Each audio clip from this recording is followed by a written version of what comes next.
The word anti-vax has been around for almost as long as the word vaccine. Apparently it was first mentioned in a letter by Edward Jenner in the early 1800s when he wrote it as anti-vax, spelt V-A-C-K-S. It is usually used in a derogatory sense, but if you know the truth about vaccines, then the term should be embraced. In fact, we made a video appearance at the recent Free Media Summit in Australia, and for our introduction, Dr. Graham Lyons, Research Fellow at the University of Adelaide, stated, "We are proud to bring you two global superstars of natural health, Drs. Samantha and Mark Bailey from Christchurch. Like me, they wear the anti-vaxxer label as a badge of honour." The question we have for many people is, are you sure you should be supporting vaccines? Let's take a look at some of the historical aspects of this topic and how the no virus, no pathogen group of anti-vaxxers have taken the scientific arguments upstream to the source of the entire fraud.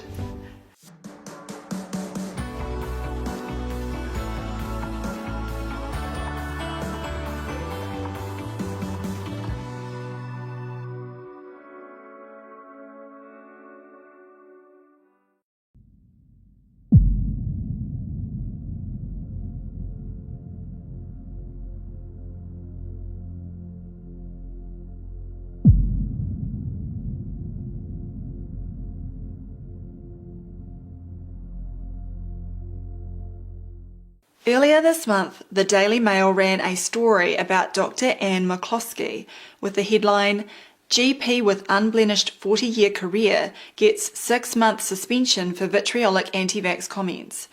It was reported that a medical practitioners tribunal service hearing held late last month heard how, in a video on August 21, 2021, she claimed the dangers of the pandemic had been invented and promoted to the public.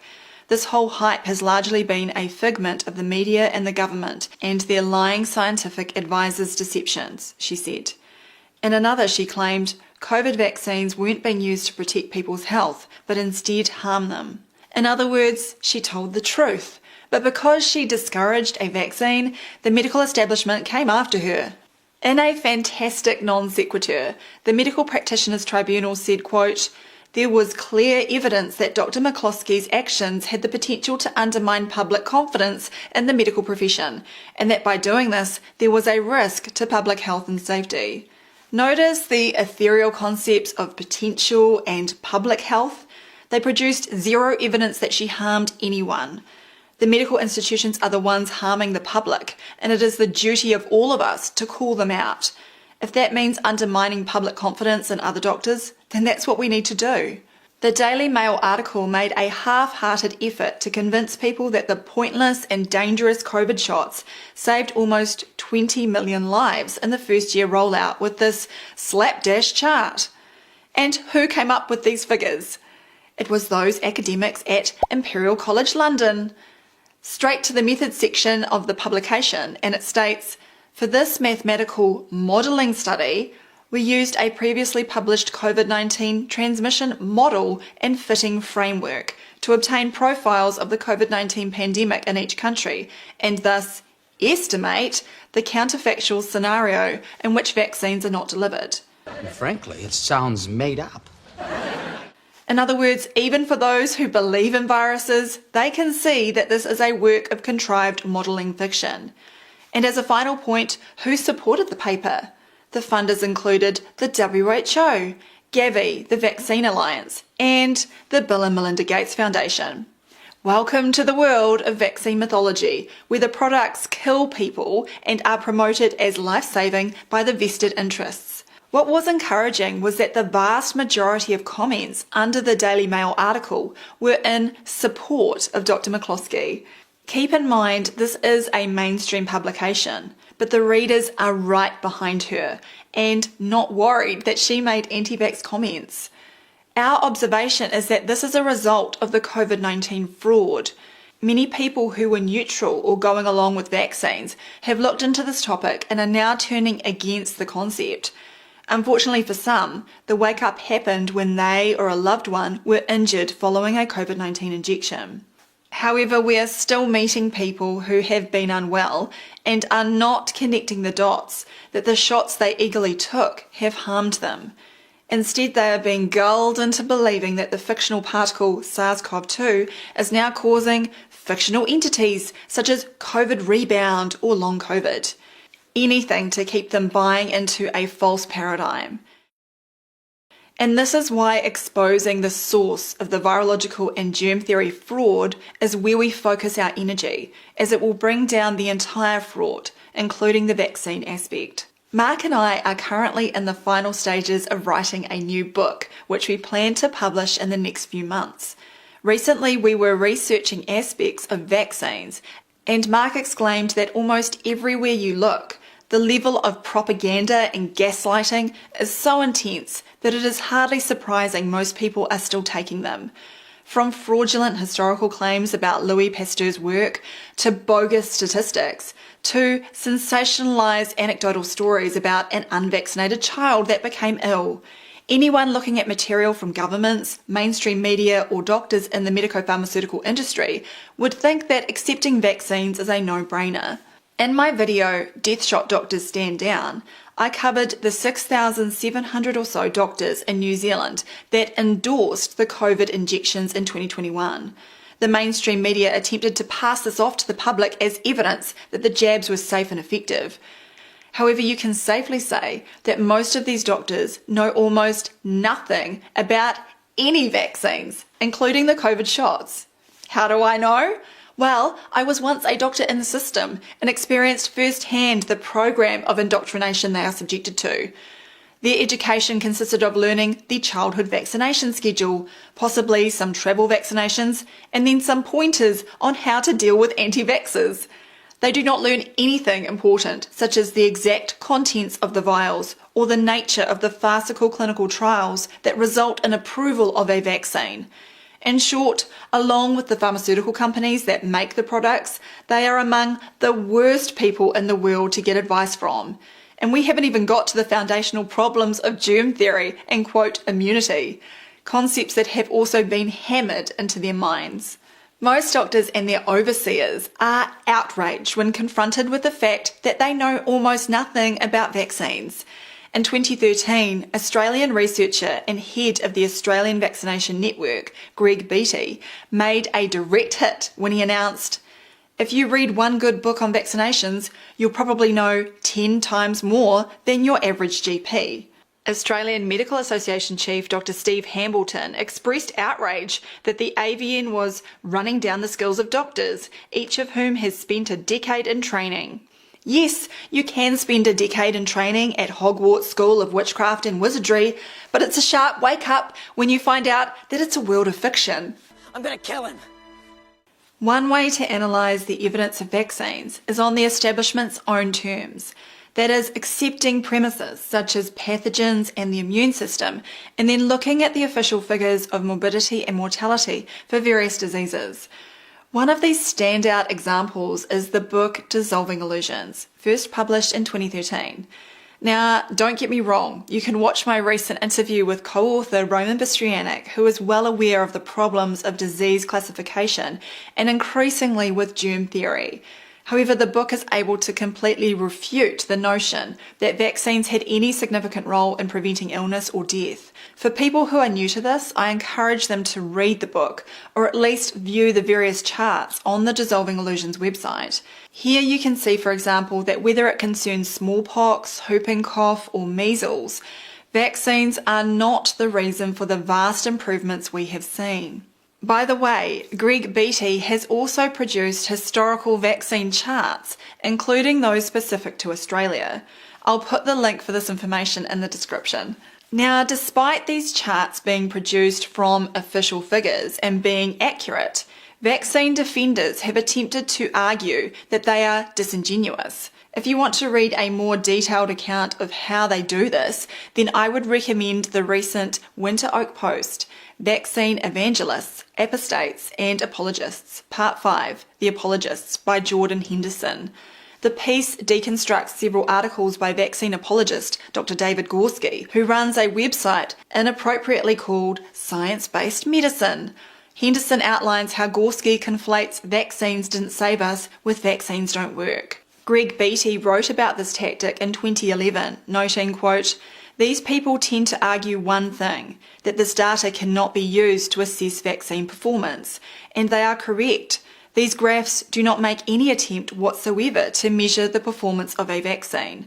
They simply put things into historical perspective for us.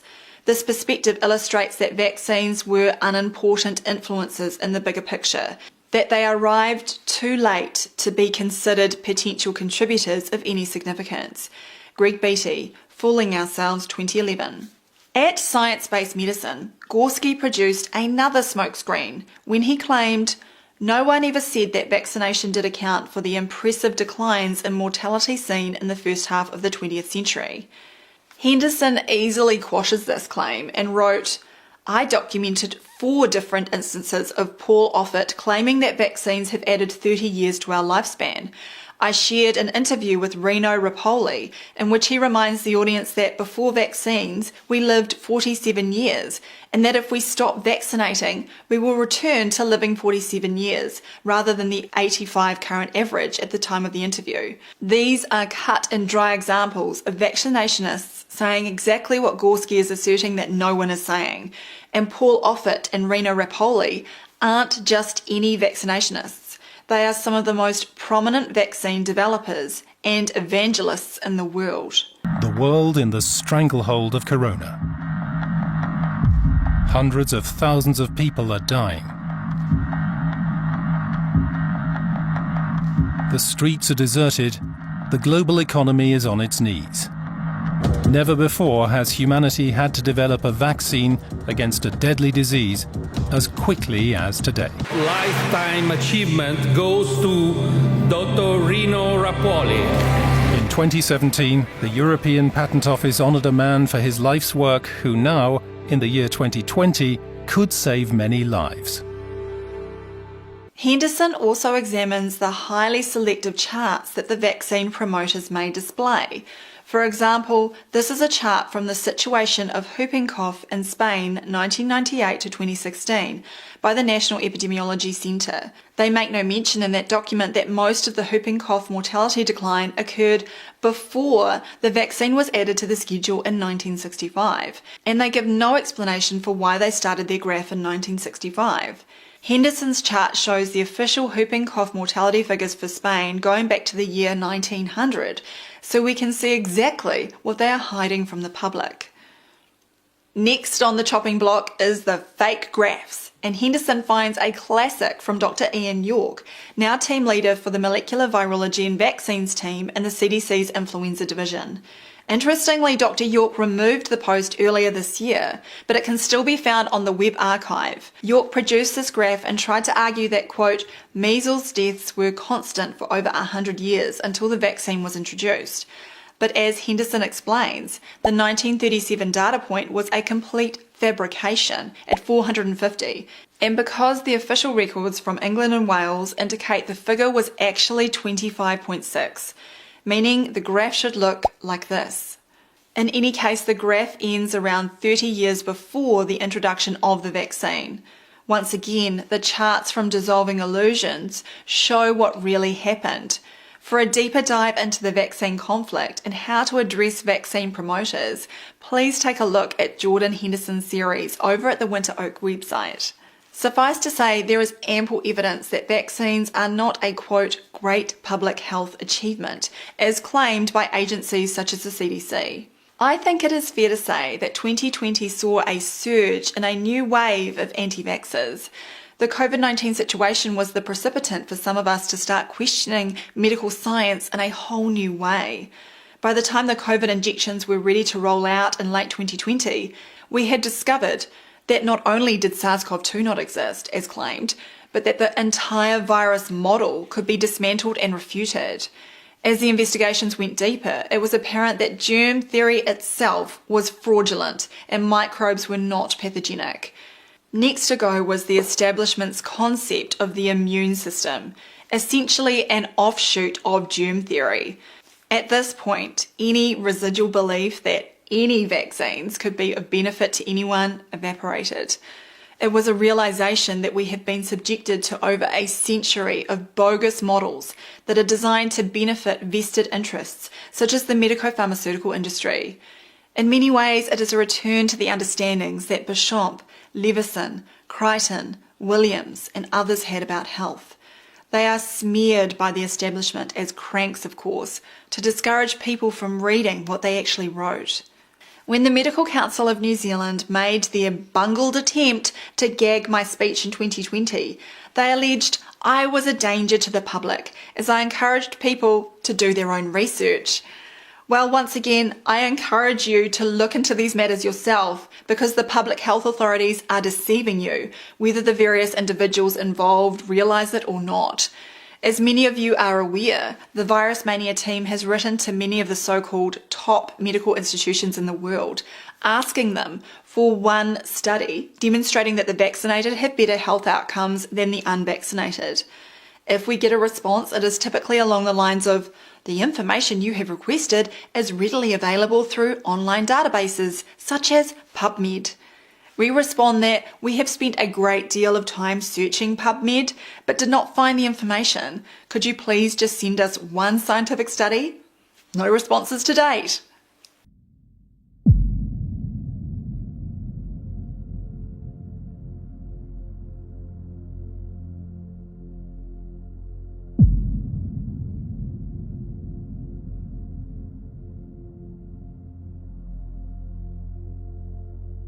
When you have the overview of the pivotal upstream problems of virus existence and the inability of bacteria to initiate disease in a healthy subject, you can see why vaccines cannot possibly enhance health.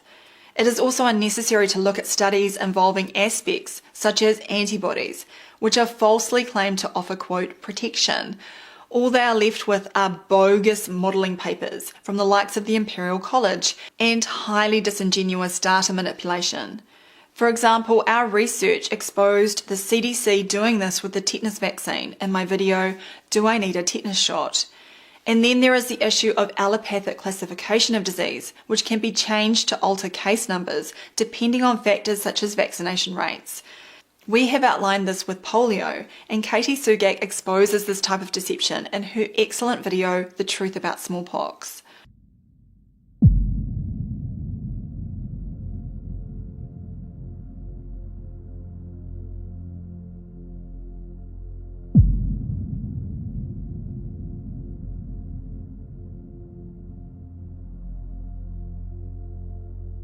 Everyone in history going against vaccines has been on the right track. Now the ranks are being bolstered by those of us dismantling every aspect of virology and germ theory. Are we anti-vaxxers? If that means avoiding all vaccines for ourselves and our loved ones, of course we are. If this type of information is new for you, then please visit drsambailey.com, where there are hundreds of videos, interviews and articles covering the topics mentioned here and many more. If you enjoyed this video, please visit supportdrsam.com